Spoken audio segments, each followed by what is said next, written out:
ഹദീസിലുണ്ട് ദീനാറുൻ അൻഫഖതുഹു അലാ സബീലില്ലാഹി വദീനാറുൻ അൻഫഖതുഹു അലാ റഖബത്തിൻ വദീനാറുൻ അൻഫഖതുഹു അലാ അഹ്ലിക അഅലമുഹാ അജ്റൻ അല്ലദീ അൻഫഖതുഹു അലാ അഹ്ലിക.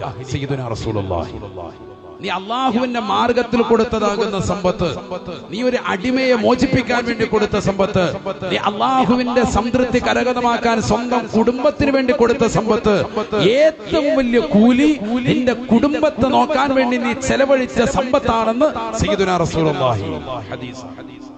ഭർത്താവ് ഭാര്യയെ കൂടുതൽ കെയർ ചെയ്യുക, അവരുടെ കാര്യങ്ങൾ ശ്രദ്ധിക്കുക. നിങ്ങൾ ഏറ്റവും ചെലവഴിക്കുന്ന സമ്പത്ത്, നിങ്ങൾ ഈ വീട്ടിൽ കൊണ്ടുപോയി കൊടുക്കുന്നതാകുന്ന പഴവർഗ്ഗങ്ങളാകട്ടെ, സാധന സാമഗ്രികളാകട്ടെ, ഇതിനൊക്കെ വലിയ കൂലിയാണ്, വലിയ കൂലിയാണ്. പരിശുദ്ധ ഇസ്ലാം പഠിപ്പിക്കണം, ഇതൊരു നിസ്സാര കാര്യമല്ല. എന്നല്ല, നീ അങ്ങനെ കൊടുത്തിട്ടില്ല എങ്കിൽ ഏറ്റവും വലിയ പാപിയാണ്. ഹദീസ് ഉണ്ടല്ലോ, قال رسول الله صلى الله عليه وسلم, നബിയനാ റസൂലുള്ളാഹി സ്വല്ലല്ലാഹു അലൈഹി വസല്ലം തങ്ങൾ പറയുകയാണ്, കഫാ ബിൽ മർഇ സമാ അയ്യുളയ്യ മയഖൂത്.